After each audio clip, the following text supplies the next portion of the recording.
Good morning, welcome. Good morning and happy Mother's Day to all the mothers. This is May 12th, 2024, and we're happy to be celebrating all of you today and all of you who have created other creations other than children. And if you're not a mother, it's not too late. Maybe, maybe not. We just decided this last week not to have any more children. That's it. So our title today is talking about motherhood and divine creativity, because you know, creating a baby is a wonderful act of creation. And yet when you're doing it, you really get that you with your conscious mind and even if it's a brilliant mind, have nothing to do with this creation. It is taking place all with what we call the miracle of life. That your egg connected with a sperm, and this unique combination of genes is creating a totally new, different, unique individual. And I know when I experienced it, I had been agnostic for a number of years, and I just simply was blown away with a miracle of the creation of life. And I just really got that I wasn't doing it.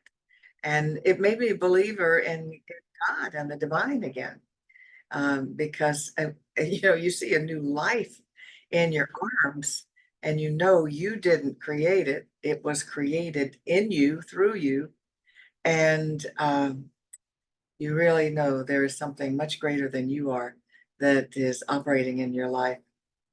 So I went on a pilgrimage to Rome, uh, and my upbringing was Catholic, and it was devastating.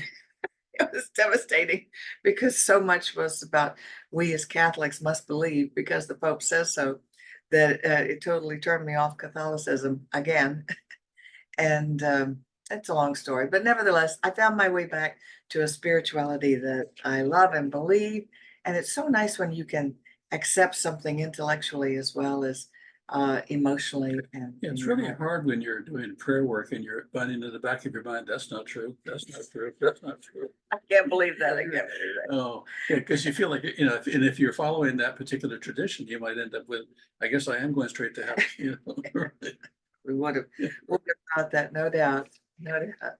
So we're so glad to have all of you join us this morning. And I'm going to start with a quote from Evan Hodkins, who is an instructor or maybe the founder of the School of Alchemy. And he has this to say. He says, the quality of God that gives of itself, nurtures life, and holds everything together is pure love, unconditional love. I want to stop and define what that means. Unconditional love means it doesn't matter what your behavior is. If you're have good behavior, bad behavior, do good things, bad things, you're a loving child and not loving child, a handicapped child, you are loved totally, no matter what you do. And that's why often mothers are attributed with unconditional loves. Fathers more with conditional love. In other words, I'll love you if you behave right and the way I think you should. Because fathers, especially with their boys, are much more, they feel more task oriented in molding their sons. But nevertheless, I'll accept that women are a little better at unconditional love. And the model we have been given for this way of loving and living is motherhood. The only thing that gives us a chance to love as God loves is the fact that the feminine is within all of us. See, Bob, that's that part of you that can love unconditionally, the feminine part.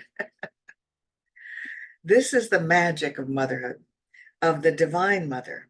It is a get out of jail free card. The feminine liberates us from our prisons of feeling separate from one another, of living in fear and judgment. That's why we call it the divine feminine, divine motherhood. A mother's love is so complete, so nourishing, it can only be God loving through them. And so that again is from Evan Hodkins from the School of Alchemy. And Bob and I were talking about the creativity itself is this act of the divine uh, creativity flowing through us, because our source, God, is always creative. It is always creating. As a matter of fact, Ernest Holmes says, if you think of life as flowing through your every action, you will soon discover that the things you give your attention to are quickened by this new energy, just your attention. Because that's also what they call it when the baby first moves in utero. When it first moves, it just feels like a little rabbit's foot tapping you, and it's called quickening. So it's interesting that Ernest used this term, quickening, as well. And I have a person here next to me who knows a lot about creativity. I think you pretty much summed it up. No, Well, you can't talk about having babies, so you can, or I maybe you can, can. Okay, but not from okay. this lifetime, right? I once had a dream that I was delivering a baby, and I'm glad it was just a dream, because it would have been a lot of work afterwards. It is. The diaper changing and all of that. It is. What I was struck with in particular when I thought about this whole creative process and creating a child, and everything that, we create lots of children. If you think of the thoughts we have as the children that we're giving birth to, if you think of the ideas we have, the things we want to see in our world, they're like children. They're infants in the beginning. They're very, very small. They're the tiniest of tiny. In fact, they're totally invisible. And one of the problems that I think we can have is that because creativity is often for a long period of time an invisible process, we may have difficulty believing that it even is happening at all. You can be pregnant and you've seen the stick that says you're pregnant. You read about it. You know that it's possible. You remember the night where it happened, and all of that.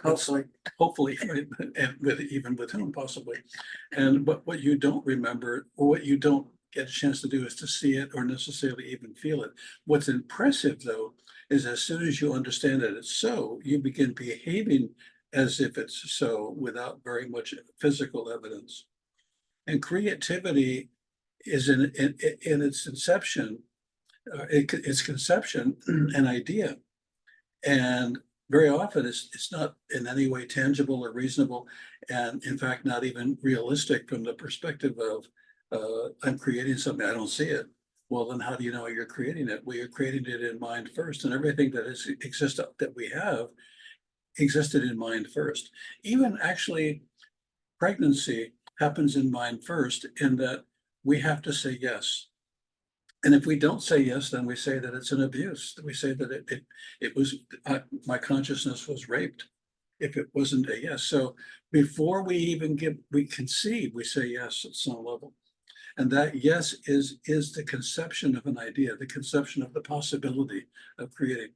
What I'd like us to think about today is how creative we are in our minds all the time, and how easily we forget or don't notice that. And so when I say we're creative in our mind, every idea that you have is the delivery of something that has the possibility of being a tangible expression.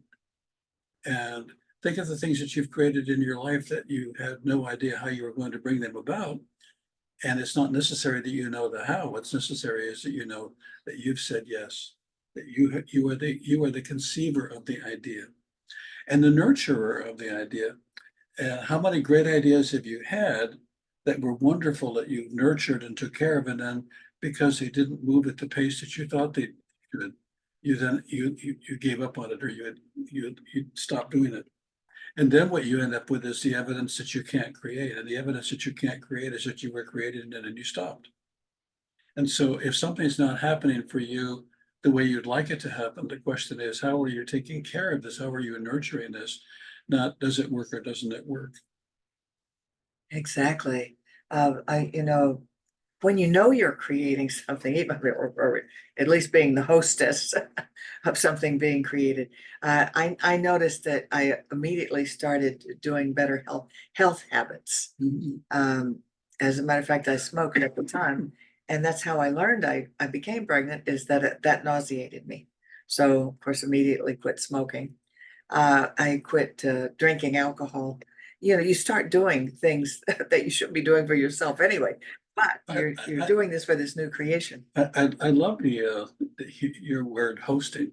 I was the hostess, I yeah, never thought of that. but really, that's true. We are the host of creation. That's true. That's true. That's a wonderful way to say, and what's interesting is it kind of puts it in perspective. If you're the host, you're the caretaker, you're the lover, you're the nurturer, but the thing exists in and of itself.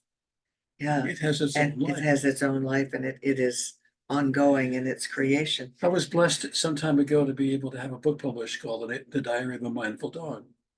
And I conceived the book. I set 6 months aside and stopped drawing, and I did nothing but write and write and rewrite and then edit and write and all of that. Got a publisher, the publisher published it, and the book was gone, done, finished.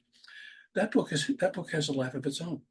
That book has gone all over the world. It's been translated into different, some of the pieces of it have been translated into different languages, used at weddings and memorial services. And There's a church in California that used it as a textbook for a class, and they allowed dogs in their Sunday service. but what's really interesting, and we don't often see this, is that the book itself, although delivered and out, is not gone, it's not done. Imagine that the thoughts are the things that are now having a life of their own in your life and in the lives of other people that you don't know. How many times have you done something for someone, which is something that you did that you forgot about, and then 20 years later, that person said, that thing that you did 20 years ago, that changed my life, or that meant everything to me, or because of that, I'm still here. And so what we're doing, what we're creating is so sacred, is so valuable, and so important. And we so easily write it off or ignore it or think it's a no thing. And tell them about the patient where you work that discovered that you were Well, Murphy's dad. that's really funny. I've been writing a column for the Science of Mind magazine now for a couple of years, and a mother and son. Couple, Yeah, a dozen or yeah, more I years, guess more. a 15 mother and years. son, every issue they get, they read it to each other, they love it, it's really, really important to them. Well, it turns out the son is admitted to the crisis center that I work in. And I told him I was a writer and he wanted to know what I wrote. I told him, he said, you're not Murphy's dad, Murphy the dog.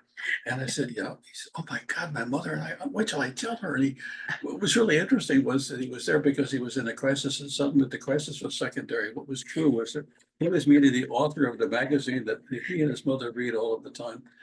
Anyway, I have a lot of respect for him because he reads my articles, but And that's how creations work. They it's a go small out world, and they yeah. touch others. I've heard this before, and I'm sure you've heard it too. An idea is like something that you put on a ship and you send it out, and you know it's going to come back to you. The ships that we've sent out so many, we've often forgotten when they come back that it was one that we sent out. And so often things are coming back to us that we have created the context for, the condition for, the possibility for. And often they come back in a way different in form than we had necessarily imagined them to be. And I'm always thankful that some of them haven't come back. You know? So I recently participated in a class with Dr. Pamela Gray with her book of Powering Your Decisions, and it was on creativity. And I loved reviewing that chapter again because I've always thought of myself as not being a creative person because I don't draw, or sometimes I write poetry and sometimes I wrote. And the truth of the matter is I'm very creative. I create a new talk every week. I create classes, and but because I don't do those artistic things, I've always thought I wasn't creative. But what I love about this teaching is it teaches you that you're always creating your life. Mhm. You're creating, and that's the most creative and important creation you can do, is create your life. How can you not be creative when you're creating your life? Yeah, exactly. So how do you create your life? With what you choose to do, be, have, experience, what you choose, and your desires are the first step in the creation. And often people in our society, because we're a very materialistic society, think that our desires are bad. They make us bad people because we want this, that, and the other. And I'm not really talking about things, although things are okay to have too, beautiful things, wonderful things, as long as they don't hurt anybody else, why not? but experiences, places you want to go, things you want to accomplish, all of those are creative because you have the idea. And then, especially when you know there is a creative power in the universe that is always creating and it's just waiting for you to choose what you want to create and experience in your life. What a fun adventure that is. Because whatever you can imagine and desire and affirm and expect patiently, sometimes it often takes many years, and that's okay. And it's not like you're not doing anything in the process. You are. You're paying attention to the people, places, and things that pop up to support you in that activity or that experience. And you walk in that direction. But it's so wonderful to know you're not doing it all on your own. You've got the whole universe participating, creating it for you. Yeah, I want to dig a little deeper into this creative process too, that it, being responsible for and accountable for being creative is that's our nature. We're wired in to do that, but it doesn't mean that it all goes well, or it doesn't mean that there's not a lot of learning. What I noticed when my wife and I created a son, and the magnificence of the creating process, the magnificence of the delivery, the magnificence of the child, and then the diapers. So many diapers. And I'm thinking, with everything that I've created in my life, there's almost always diapers. And you hope there won't be, but there is. I've been co-creating with one of our members a series of books, and she's an extraordinary writer and an extraordinary human being and a very spiritual person. And every time she writes something, a haiku poem, I look at it with respect and admiration and appreciation because it's so outstanding. And then I bring all of my artistic and creative skills to the process, and things break down. It's publisher doesn't publish the way it's supposed to. This is difficult. That doesn't work. And what I've noticed over the period of the 5 books we published so far, and we're still working on getting the 6th one published because some publishers having trouble with it, is that every single page of the book is a place for creativity and for learning. It's a place for experiencing holes that need to be filled, cracks that need to be discovered, things that you didn't know you needed to know in order to be able to. Those are the diapers. And we know we don't think that that's necessarily so. So often when we're in the process of being creative and something breaks, we think, see, it's not supposed to happen. Actually, creation brings about the possibility to explore things that we need to know in order for us to be more whole, perfect, and complete. And so if you're creating something and it's not going well for you, I would say the creating is going fine, but there's things you need to learn. There's things you need to address. There's things you need to accomplish. I clearly know now that 5 books into this whole process of creating books with this extraordinary writer, what I know now is that I have learned a great deal that I didn't know when I began. I was an artist when I started doing the illustrations, and because I was an artist, I was asked to do this. But I'm a different artist now because of it. And I love those haiku. And if we asked her, I bet she would say, because I know she doesn't sit down and think about them and think about how many syllables, do I need for this line or the next line. They just come to her. Well, how do they come to her? Yeah. That is the universe, God, infinite intelligence feeding her because she's asked for it, not because it was like her original idea, but she noticed it, she liked it when they were coming through, so she invited more. Mhm. And they're profound, I and love you should read them when you have time to really contemplate it. You don't read this with your cognitive mind, Yeah. you read them when you have time to think about them, go into the art, which are mandalas, and just it's a great contemplation tool. I love that you said invite. Maybe that's rather than working hard on being creative, maybe we just need to invite We just need to invite creativity. it, yeah. Invite what's occurring to you that's good, or that It's you waiting like. at the door. We just Yeah, have to open the yeah. And I door. think we often think, well, and I hear, I'm not very creative. And I explore that with someone, they'll often say, well, you see, I don't know how to, I don't have the skills to. Creativity doesn't require anything other than openness of mind, a willingness to receive an Right. invitation. Now, how that gets translated or how that occurs on a page or on a song, in a song or in some other form, well, there's skill sets that you develop. There's mastery that you can have in the skills that you use to have that find expression. But that divine idea exists in the mind of God and exists in your mind. Yeah, and so when we know that, uh, it's really important to know all things are possible. All things are possible with God, because, and I don't mean the man in the sky, I mean this creative process. Yeah. And so just know that that's always available to you. So this week, if you can, every time you have a chance, say to yourself, I'm an extraordinarily creative person. No matter what I do, creativity seems to flow through me easily and comfortably and beautifully. Say that to yourself a dozen times and watch how much more of that you have rather than the conversation, I'm not much of, or I'm not very good at, or I can't. Because even the creativity will flow through that too, just because creativity wants to seek expression. It seeks, it needs to find its own way of being.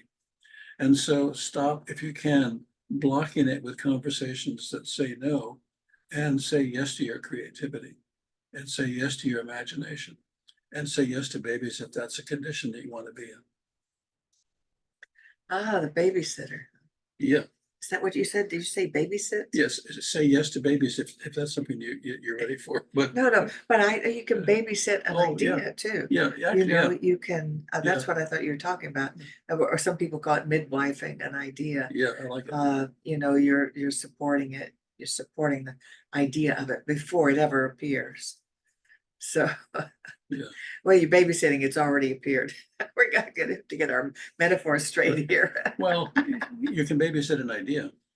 Okay, And as you and you become the caretaker, you become the nurturer, you become just it's like being pregnant. How do you take care of a pregnancy? You can't see it yet, but you know it's there, so you start providing space for it. You start doing the things you need to do for it to reach right, fruition. yeah. I think a lot of times in our creativity, we say yes to creativity and we don't allow room for it. We don't allow time Right, for it. We don't time allow for space it, for it. time for And it. we're really communicating to the universe. I'm sort of interested, but not really. And I'm not really committed to it. You know, when I open up my computer and open up Photoshop, which is where I do a lot of my artwork, I'm saying yes. Why am I not surprised then when an idea comes through and I begin to develop it?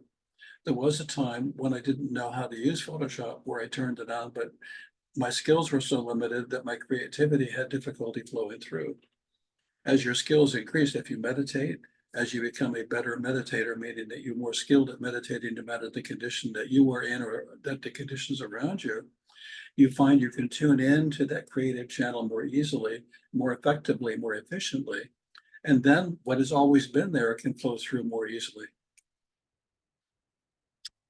Well, so I hope we are supporting you and your opening to all the good that the world, the planet has to give you.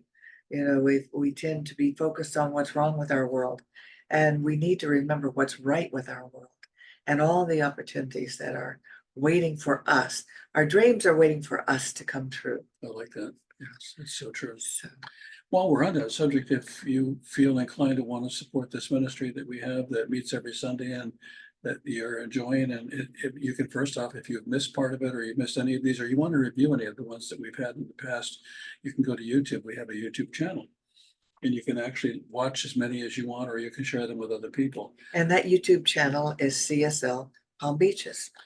And you can go to our website, cslpalmbeaches.org, Org. and you can push the donate button. And you can donate as much or as often as you feel comfortable doing, and that helps support our ministry continuing. So knowing together that we support each other, we say yes and we say thank you. And so it is. So it is. So